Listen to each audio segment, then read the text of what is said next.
21 हिजरी की एक रात रोम के शहर हम्स में एक अजीम सिपाही अपनी ज़िंदगी की आखिरी सांसें ले रहा था।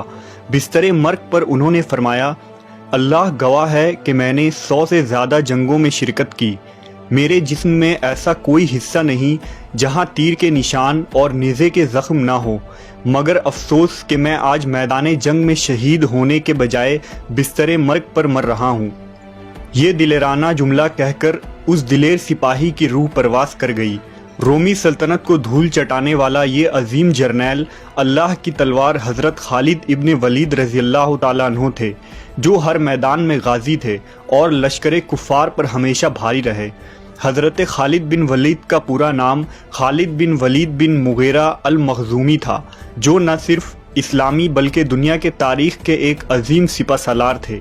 खालिद बिन वलीद ने सासानी और बाज़नतीनी सल्तनत को शिकस्त देकर उन्हें पारा पारा कर दिया था और सारी ज़िंदगी फातह रहे। आपकी पैदाइश सन 592 ईस्वी में मक्का में हुई। आपने 8 हिजरी को रसूलुल्लाह सल्लल्लाहु अलैहि वसल्लम के किरदार और अखलाक के सामने सरे तस्लीम खम करते हुए इस्लाम कबूल किया। हज़रत खालिद बिन वलीद ने अपनी पूरी ज़िंदगी में 125 से भी ज़ायद जंगों में हिस्सा लिया और तारीख गवाह है कि आपने इन जंगों में से एक जंग में भी शिकस्त नहीं खाई।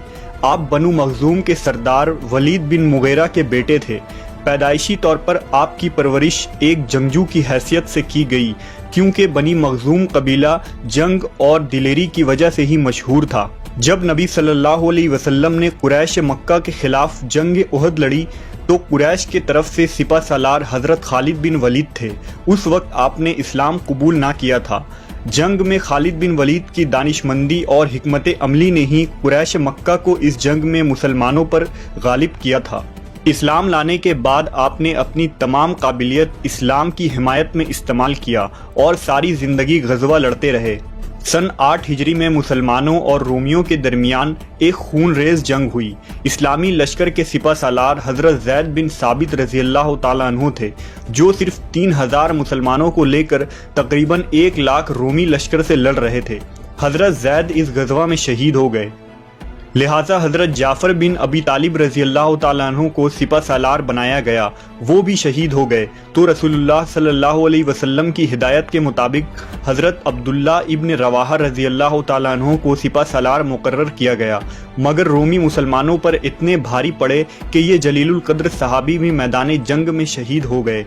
रोमी शहनशाह हरकिल इस जंग में खुद सरबराही कर रहा था। मुजाहिदीन के लिए ये वक्त निहायत ही मुश्किल था। इस दौरान लोगों ने आपसी मशवरे से हज़रत खालिद बिन वलीद को सिपा सालार बना दिया।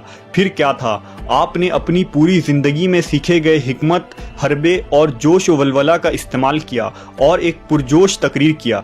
आपकी तदबीर के मुताबिक जब रोमी लश्कर मैदान जंग में आराम कर रही थी और उन्हें ये तवक्का ही न थी कि मुसलमान इतनी जल्दी उठ खड़े होंगे, हज़रत खालिद बिन वलीद ने उन पर अचानक हमले शुरू कर दिए, लिहाजा वो बदहवास हो गए। इस जंग में आपने क़ुव्वत ईमानी से इतनी ज़बरदस्त लड़ाई लड़ी कि सही बुखारी के मुताबिक खुद हज़रत खालिद बिन वलीद ने फरमाया कि जंग मोता के रोज़ मेरे हाथ में 9 तलवारें टूट गईं, फिर मेरे हाथ में सिर्फ एक छोटी यमनी तलवार बाकी बची। खालिद बिन वलीद के इस शुजाअत और बहादुरी पर रसूलुल्लाह सल्लल्लाहु अलैहि वसल्लम ने फरमाया कि जंग मोता में झंडा अल्लाह की तलवारों में से एक तलवार ने ले लिया और ऐसी जंग लड़ी कि अल्लाह ने उन पर फतह फरमाई, लिहाजा उसके बाद आपका लक़ब सैफुल्लाह यानी अल्लाह का तलवार हो गया। जब हज़रत खालिद बिन वलीद की सरकर्दगी में इस्लामी लश्कर ने ईरानियों पर हमला किया तो ईरानी लश्कर का सिपा सालार मशहूर ज़माना पहलवान रुस्तम था। उसने हज़रत खालिद बिन वलीद को मुलाकात की दावत दी, लिहाजा आपने अपनी तरफ से हज़रत रबई बिन आमिर को भेजा। जब आप रुस्तम के दरबार में पहुँचे तो रुस्तम ने उनसे पूछा, आप लोग क्या चाहते हैं? तो हज़रत रबई रज़ियल्लाहु ताला अन्हु ने जवाब दिया कि हमें अल्लाह ने भेजा है ताकि हम लोगों को बंदों की गुलामी से निकाल कर अल्लाह की बंदगी की तरफ लाएं और जुल्म व जबर के हुकूमत का खात्मा करके इस्लाम के अदल इंसाफ का निज़ाम कायम करें। ईरानियों से जंग के दौरान रुस्तम पहलवान कत्ल हो गया, लिहाजा सासानी फ़ौज ने हथियार डाल दिए। इस मैदान को भी हज़रत खालिद बिन वलीद ने फतह करके दुनिया की सबसे बड़ी सुपर पावर का खात्मा किया। حضرت خالد بن ولید رضی اللہ تعالیٰ عنہ اسلام کے وہ عظیم جرنیل تھے جنہوں نے دو عظیم سلطنت ایران اور روم کو اپنے گھوڑوں کے ٹاپ تلے روند ڈالا۔